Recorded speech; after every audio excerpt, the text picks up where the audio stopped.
السلام علیکم ورحمۃ اللہ وبرکاتہ۔ مہر فاطمی کے بارے میں سوال ہے کہ مہر فاطمی کی مقدار کتنی ہے اور یہ کیا ہے، اور کیا اس مہر کا رکھنا، اس کا باندھنا صحیح ہے؟ آپ تمام لوگ اس مسئلے کو بہت ہی غور کے ساتھ سنیں۔ مہر فاطمی یہ اللہ کے نبی علیہ السلام نے اپنی صاحبزادی حضرت سیدہ فاطمہ الزہرا رضی اللہ تعالی عنہا اور دیگر صاحبزادیوں کا باندھا تھا۔ اس کے علاوہ اللہ کے نبی نے جو شادیاں کی ہیں، جو نکاح کیے ہیں، ان میں اکثر ازواج مطہرات کا جو مہر مقرر ہوا تھا وہ مہر فاطمی ہی تھا۔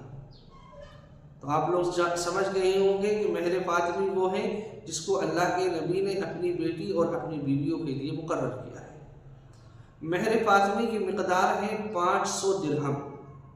اگر ہم اس کو یہاں کے وزن کے اعتبار سے دیکھیں، یہاں کے وزن کے اعتبار سے معلوم کریں تو اس کا وزن بیٹھتا ہے 1 کلو 530 گرام 900 ملی گرام چاندی۔ 500 درہم کا جو وزن بیٹھتا ہے ہمارے یہاں کے اعتبار سے وہ 1 کلو 530 گرام 900 ملی گرام چاندی ہے۔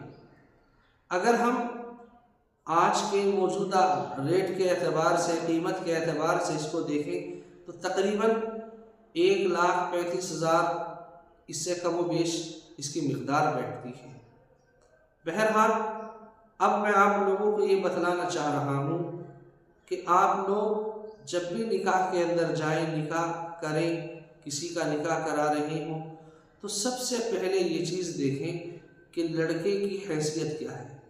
اگر اللہ تعالیٰ نے لڑکے کو نوازا ہے، اس کے پاس مال و دولت ہے، مالدار ہے، اور اتنی رقم اسے ادا کرنے میں کوئی دقت پریشانی نہیں آئے گی تو آپ اس کا مہر فاطمی باندھ سکتے ہیں، بہت اچھی بات ہے۔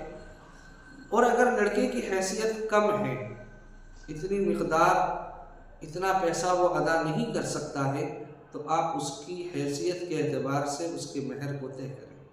بعض مقامات پر دیکھا گیا ہے کہ لوگ بڑی جرا کرتے ہیں، بڑی بحث و مباحثہ کرتے ہیں مہر فاطمی کے اوپر، اور یہ بحث و مباحثہ اسی وجہ سے ہوتی ہے کہ لڑکے کی حیثیت سے زیادہ مہر باندھنے کی کوشش کی جاتی ہے۔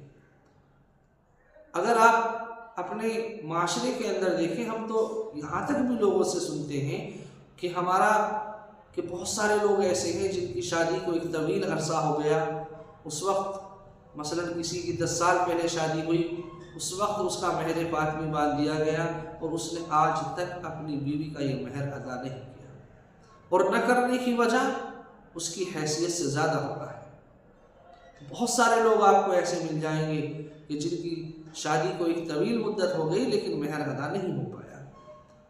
بہرحال کہنے کا مقصد اور مطلب یہ ہے کہ مہر وہ باندھا جائے جو لڑکا اپنی حیثیت کے اعتبار سے ادا کرتے ہیں۔ اگر کسی کی حیثیت مہر فاطمی کی ہے تو آپ باندھیں، وہ اس کو ادا کریں، اور اگر کسی کی حیثیت مہر فاطمی کی نہیں ہے، اسے لگا کہ مہر فاطمی زیادہ ہو جائے گا، میری ادائیگی سے زیادہ ہے، تو اس کو نہ باندھیں۔ اس چیز کا خاص طور سے خیال کریں۔ اللہ تعالی ہم تمام کو عمل کی توفیق عطا فرمائے، آمین۔ السلام علیکم ورحمۃ اللہ وبرکاتہ۔